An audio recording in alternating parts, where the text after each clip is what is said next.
You're listening to the Grassroots Church podcast. We're a Jesus-centered community in Thunder Bay, Ontario. You can learn how to participate more by going to our website at grassroots.church. We are back in the saddle this morning as we continue to explore the book of Revelation.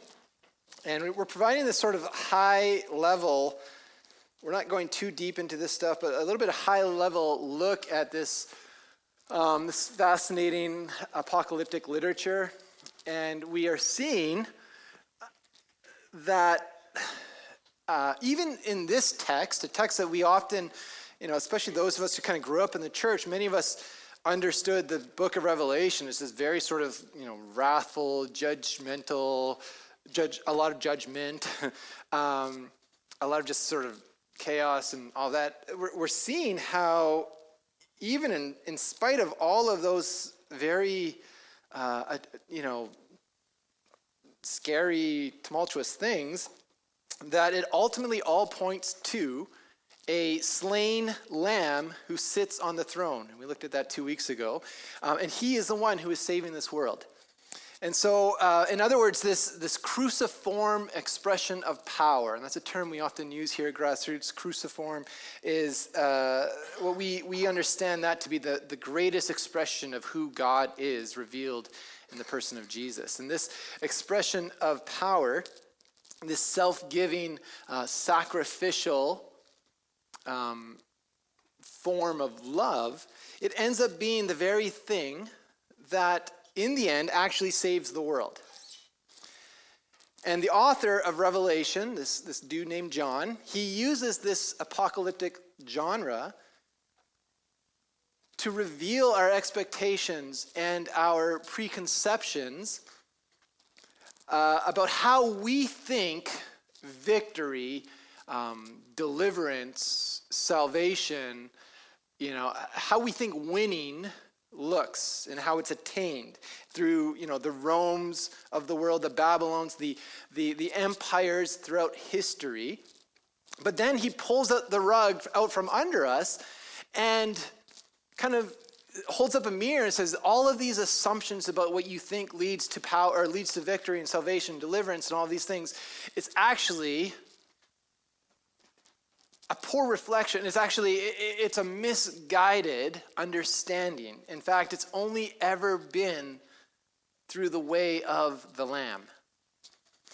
And so this morning, this is what we are kind of the general thesis of Revelation, and we're kind of drawing that out chapter by chapter, sort of picture by picture, each visual that John gives us, he kind of reinforces this. And so this morning we are venturing into one of the most famous visuals that come out of the book of Revelation. You don't have to be a churchgoer to understand this picture.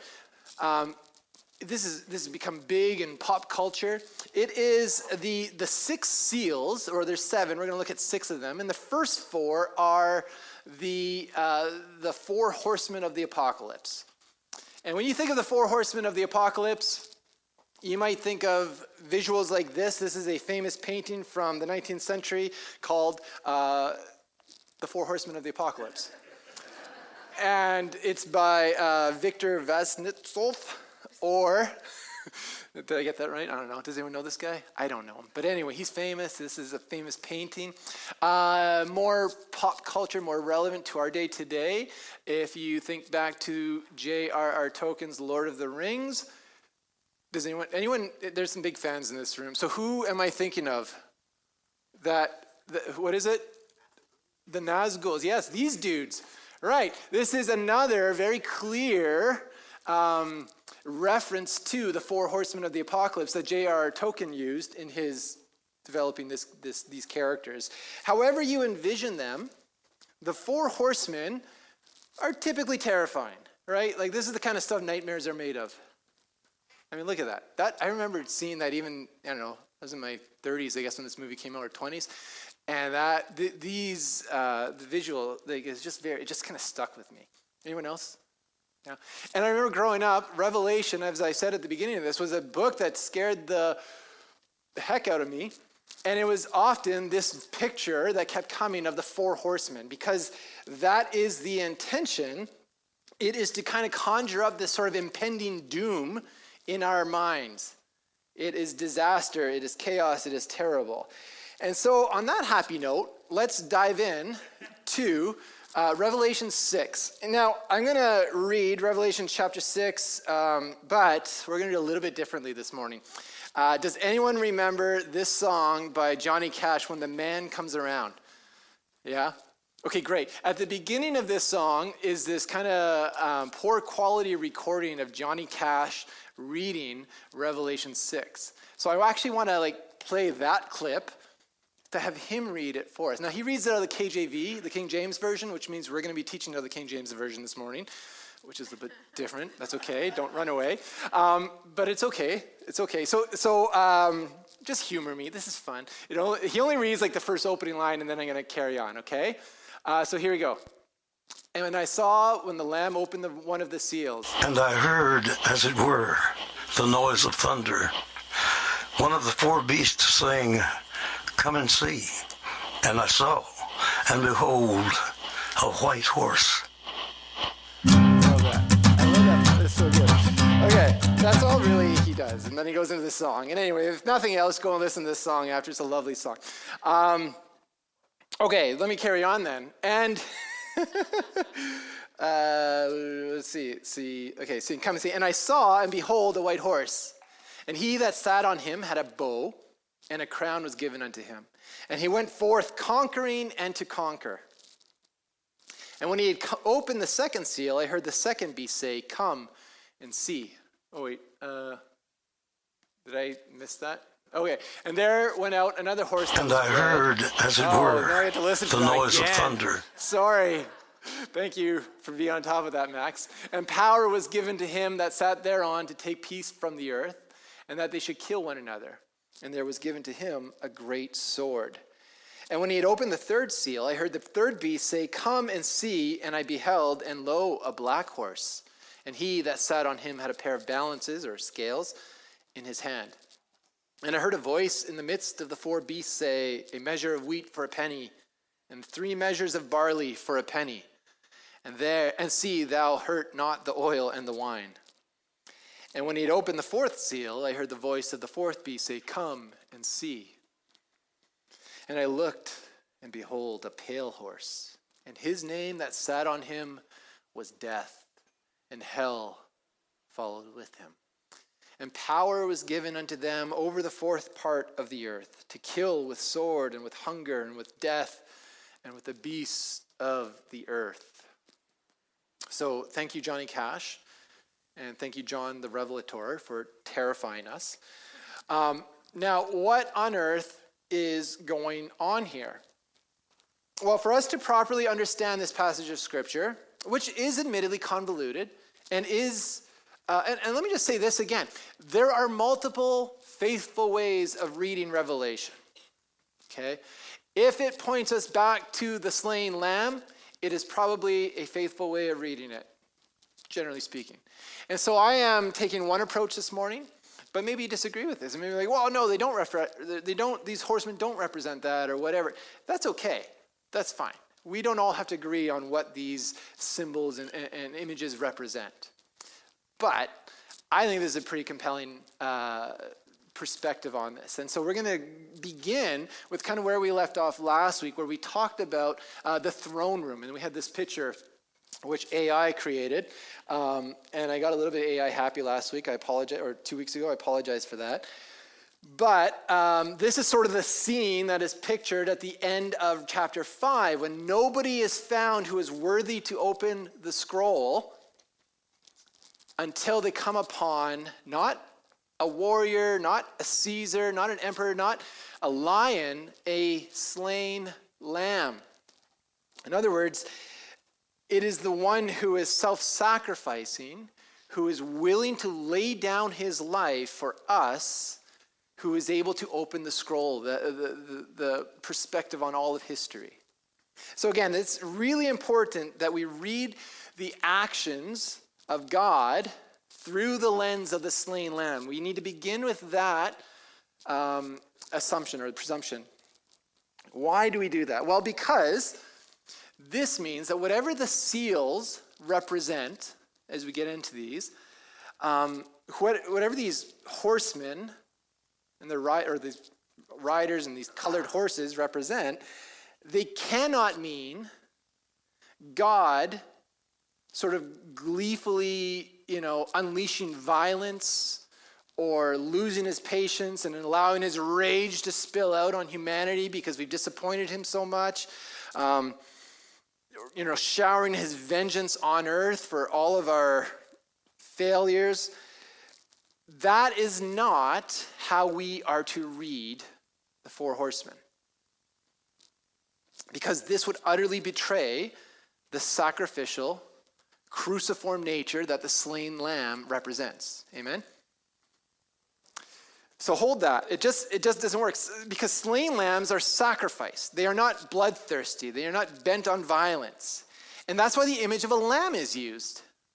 If it wasn't that, if John would have used a lion, or he would have used sort of a more predatorial animal to represent Jesus. But he uses a lamb because lambs aren't violent. They're not scary. And so chapter 5 gives us the lens through which we then read chapter 6, and actually over the next 10 chapters, all the way, chapter 18 or 19, we won't get there for a couple of years, don't worry. But a long time, like a whole bunch of the next couple of chapters, we're going to read about the 7 seals, or read about the 7 trumpets and the 7 bowls, all of this judgment that is being poured out on humanity. And we need to look at all of that through the lens of this lamb. Cool? Okay. Now notice the text here. And the reason I say this, and I should say this, is because growing up, I was terrified of these images because it pointed me to a God who was terrified, who I was terrified of, who I was convinced was disappointed and angry and just waiting above the clouds, because that's where God was, waiting above the clouds, ready to throw lightning bolts down on me, right? Ready to unleash the judgment, the wrath of the horsemen onto me because I kept failing, I kept screwing up.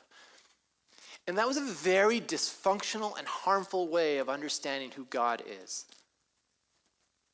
And it led to all sorts of spiritual baggage. I know many of us in this room carry that. And so I want to acknowledge that at the beginning, that we don't read Revelation through that lens of who God is. We read it through the lens of the slain lamb. How? Well, let's begin by actually looking at what the text says. Notice the text does not say the horsemen are riding out of heaven in the sense of descending from God's throne as divine agents of wrath. It doesn't speak to that. And again, this has certainly been read historically throughout the church, but the text does not say that. Instead, what we see is the lamb opening a seal, right? He's revealing the contents of the seal, and the scroll of history, and he's revealing what's already sort of embedded in the system. You could say he's showing the natural consequences of sin, the natural consequences of empire, right? Of violence. In other words, it's not the lamb that causes this. The lamb is revealing to us what transpires in history. So when the lamb opens a seal, he's unveiling what we would expect the world to look like as it operates under the power of the evil one. One might picture a lawyer sort of sitting around, sitting at the head of a table with the envelope of a deceased one. And in the envelope is the will, the last will and testament. And so the family's sitting around, and the lawyer's job is to open the envelope and reveal the contents of the will.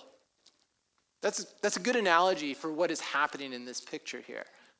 Does that make sense? The lawyer didn't author the will. The lawyer he's just revealing what is in this. And so the lamb opens the seal not to unleash violence, but to let the consequences of violence run their course in the open.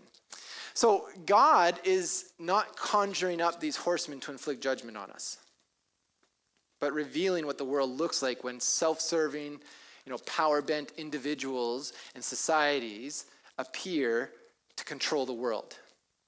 And in revealing them, he is exposing their bankruptcy.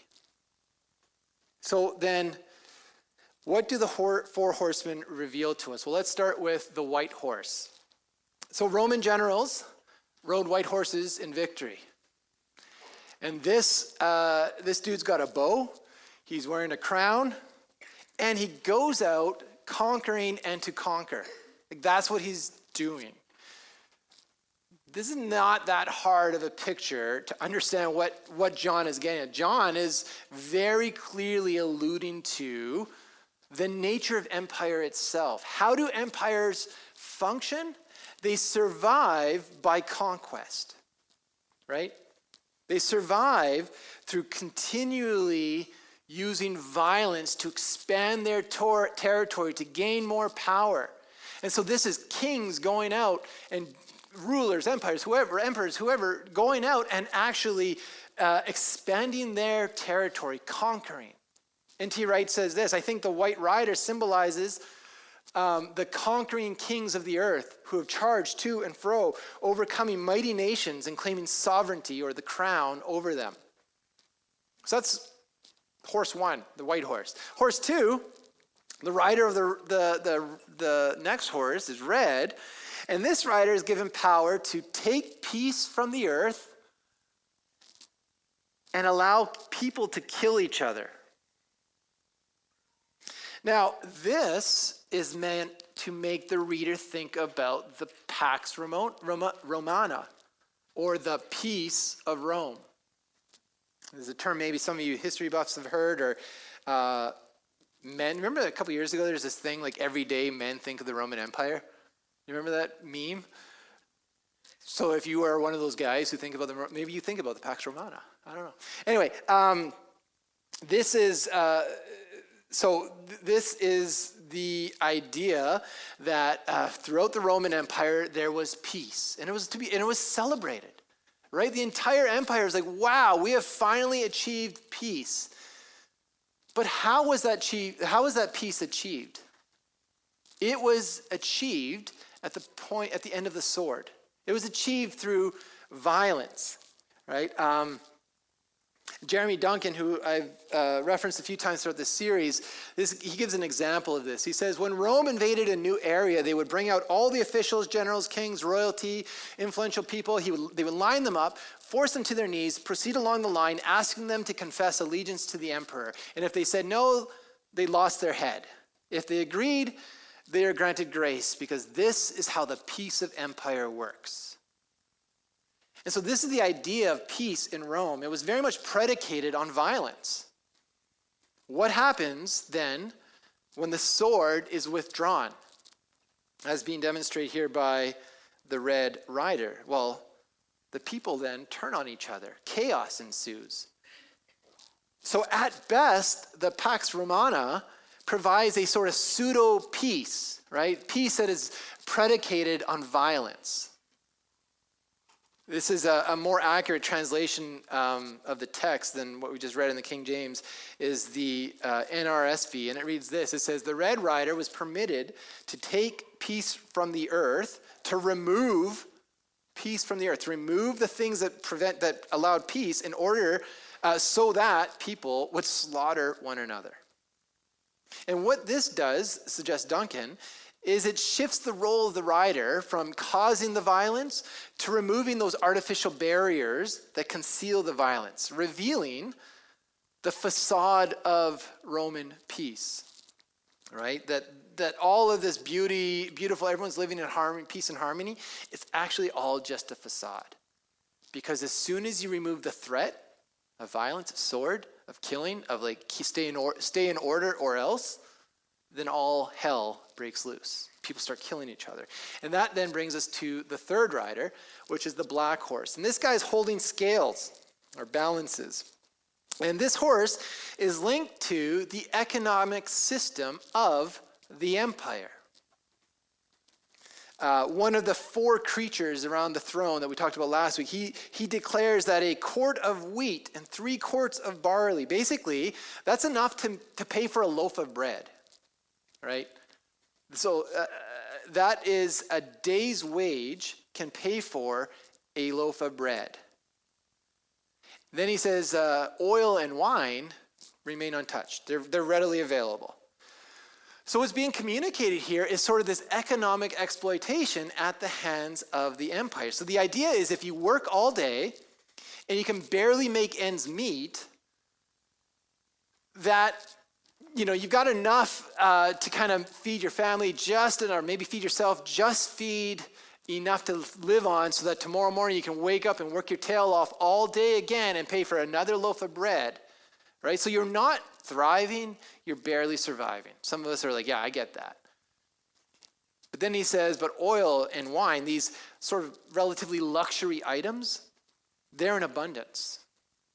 They're not affected because only the wealthy can access them, right? And so when, you work your tail off all day and you can buy a loaf of bread, but luxury items like oil and wine still abound, then you're looking at an empire economy. Security and comfort for the powerful, for the well-to-do, hardship and suffering for everyone else. Right? The poor still suffer, but the wealth retain their comfort. So one of my favorite bands, I just want to insert this. One of my favorite bands is Honest Heart Collective. They happen to be from Thunder Bay.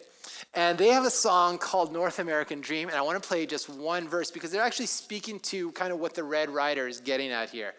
And this is what they say. Can take a day or 2, but no more than that. We got a real strict schedule to meet. Don't you want to keep the lights on in that house? Don't you want to keep shoes on your kids' feet?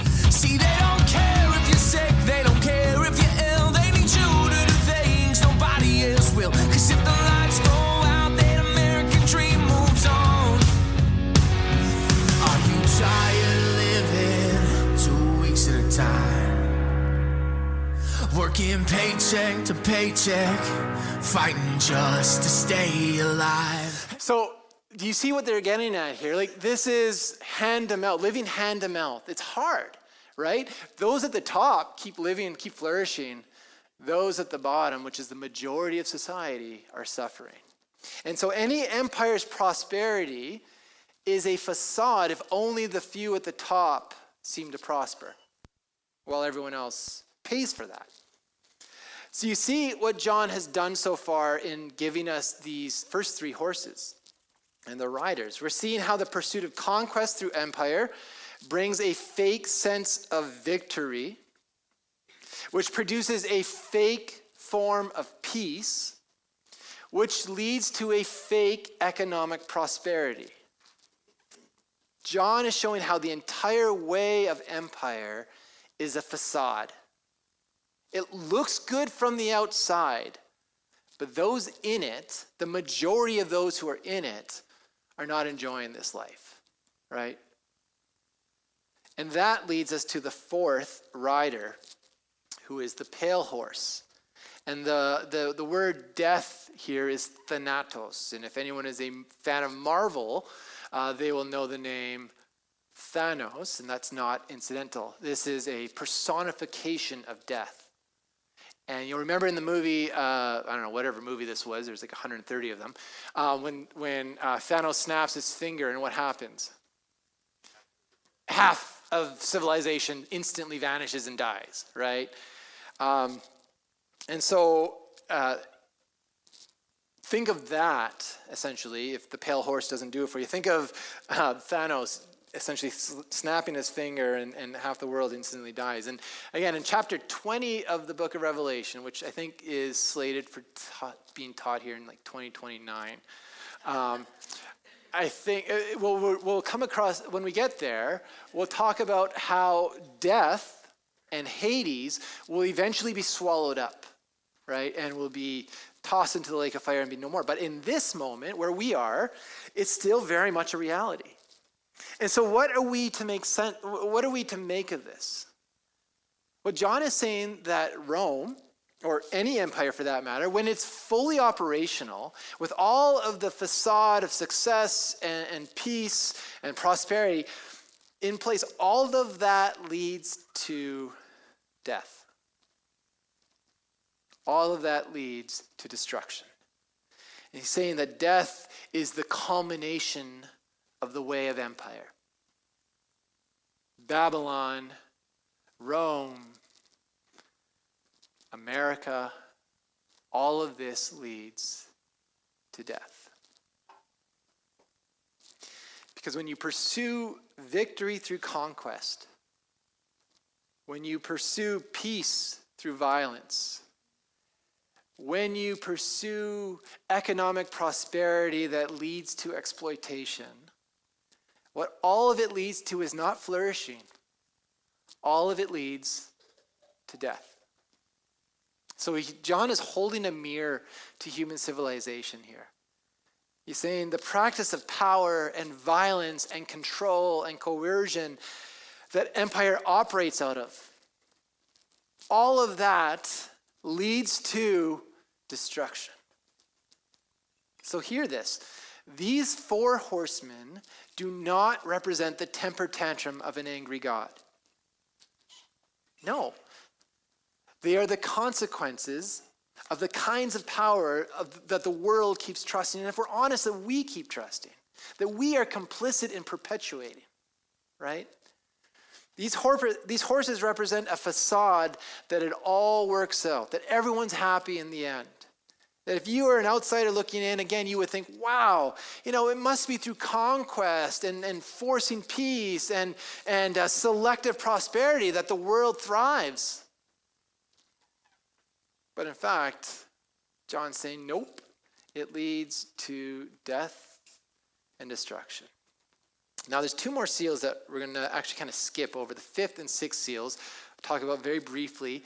And maybe we should spend some time because they're very fascinating. The 5th seal reveals the slaughter of the faithful. They're underneath the altar of God, and they have been faithful to the word of God, and they are slaughtered for it.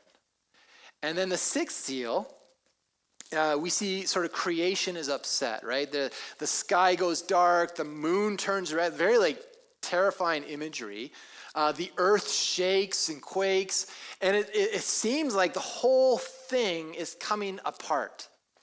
All of creation is coming undone.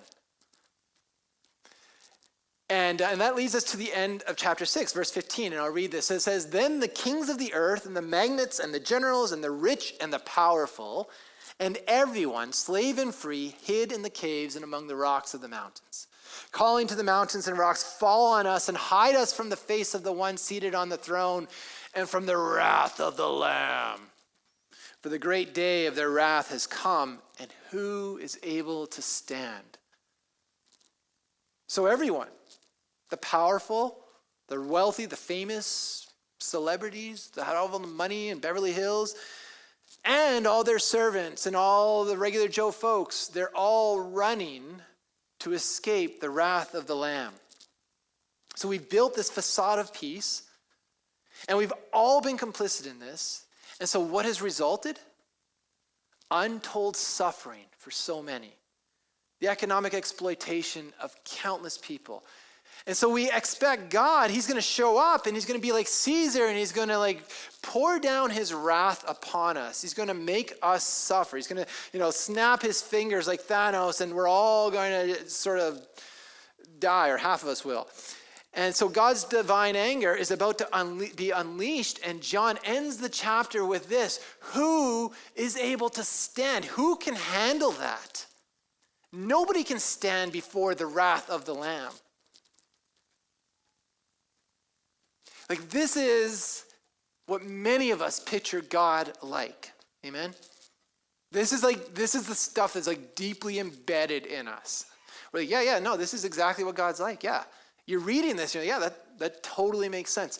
And here's a clue with the book of Revelation that I've been discovering. If you get to this point in the book, or any point that causes you to scratch your head and be like, wait a sec, is God really like that? Here's the clue. Keep reading. Okay? Keep reading. Because as we go into the next chapter, chapter 7, there is this interlude. And now we have another seal. This isn't the seventh seal. This is God's seal. And God's seal is God, very clearly showing us who he is. Right? The seventh seal will come in chapter 8, and I don't know if we're even going to look at that, but maybe that'll be next week.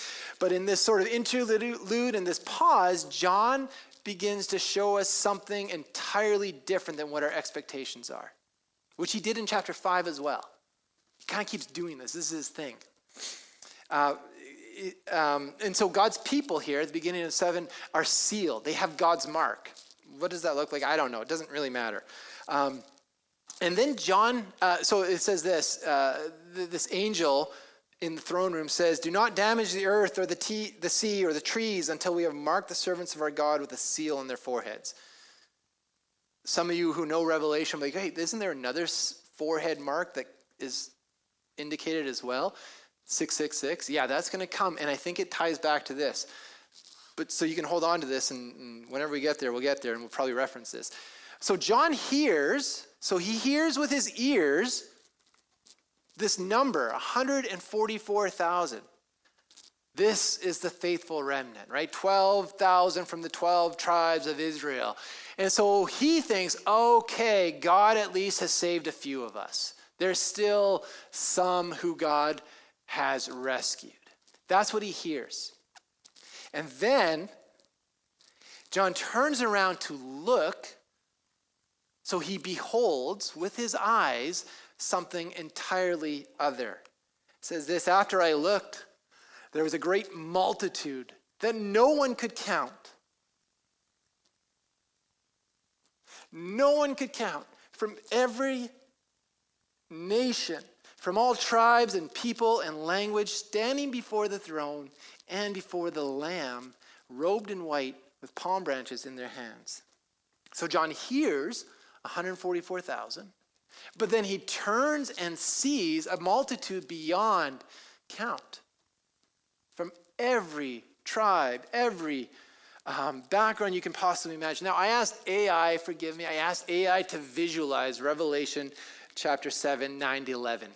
I got to stop doing this, but it's just kind of like, I'm always curious, what does AI think? This is what it pictured, which I know looks culty, but you get the idea, right? So it sounds like God is going to save a few of us, but then he looks and he sees a great multitude no one can count, from every nation, tribe, tongue, people, and language. The Lamb's rescue is not narrow. It's not selective. It's not tribal. It's not ethnic. It is as wide as the whole world. John pulls back the curtain to show us who God truly is like. A God whose mercy and compassion extends to the very corners of the earth. Right? Far bigger than we can even wrap our heads around. So do you see what chapter 7 is doing here in this interlude? It answers the question that chapter 6 ends with. Who can stand? It's not the powerful who built their lives on domination, not the ones propped up by exploiting the poor and the weak and the vulnerable. It's not the ones who played by the rules of empire. It's actually the ones who stand, who are sealed by God, who are marked by the Lamb, are the ones who are shaped by his cruciform love. The ones who have rejected empire and do not play by its rules or its games. And look, it's not just a few. It's multitude upon multitude, far as the eye can see. The first 6 seals show us how things continue to get worse and worse because they follow the empty logic of empire, the empty logic of man, that war brings peace, that we can achieve economic prosperity for all of us, right? That all of this kind of stuff, but then when the facade is lifted, all that's left is death. And then with the seal of God unveiled, we see that the wrath of the Lamb is not very wrathful. Right? In the end, what emerges is a salvation so massive, so far-reaching that we can't even begin to comprehend it, to measure it. So I want to close this morning just by drawing our attention to the end of chapter 7, because it ends with a picture that many of us need, I think, in these days, a picture of hope. Because in contrast to the despair that is unleashed by the horsemen and the rest of the seals that bring death and destruction and pain, all realities that I think you and I know all too well in our lives and in our experiences, things that maybe we've even been complicit in, if we're honest. The shooting in Tumbler Ridge, the release of the Epstein files and all the depravity that is showing, things in our news that we are seeing every week, things in our own lives that are a shadow or a mirror, a reflection of these 6 seals of destruction and despair. I think many of us deal with that and we consume that material. And so we need to end on a hopeful note. And so chapter 7 is exactly that for us. In contrast to this picture of despair and depravity, John says of the throngs of people worshiping, and let this speak to your heart this morning if you need this hope. He says this: they will hunger no more and thirst no more. These are the people, the multitude who are surrounding the throne. Right? The sun will not strike them, nor any scorching heat, for the Lamb at the center of the throne will be their shepherd. He will guide them to springs of the water of life, and God will wipe away every tear from their eyes. Isn't that like a scene? I mean, don't maybe visualize that weird picture, that AI photo, but isn't that something your heart desires deeply? God, would you end the sadness, the despair, the longing for our hunger to be satiated, our thirst to be satiated? In the end, the ones who stand with the slain lamb are those who have refused to be formed by the empty promises of empire, who resist the reflex to protect self at all costs, who have not bought into the story that violence redeems us, who know better. And to tap into this hope, to tap into this, to be a part of this beautiful, life-giving picture is simple, but it is costly. It is to refuse formation through empire and to embrace the way of the Lamb, right? That's how we participate in the worship of the Lamb at the throne. Right? We do not give our knee to the empire. We bend our knee to the Lamb only. Because the Lamb does not conquer by crushing his enemies. Right? He conquers by absorbing evil without becoming evil. And when we begin to live in this way, in our own lives, when we model that, we become the kinds of people who can stand when all of creation is crumbling around us. Lord, in a world that is discipled by fear, outrage, scarcity mindset, revenge, may we as a community, as individuals, be sealed again by the Spirit of Jesus and formed into a people of cruciform love. The kind of people who hunger not for power or thirst for more, because we've learned to trust the shepherd who is at the center of the throne. We pray this in Jesus' name. Amen.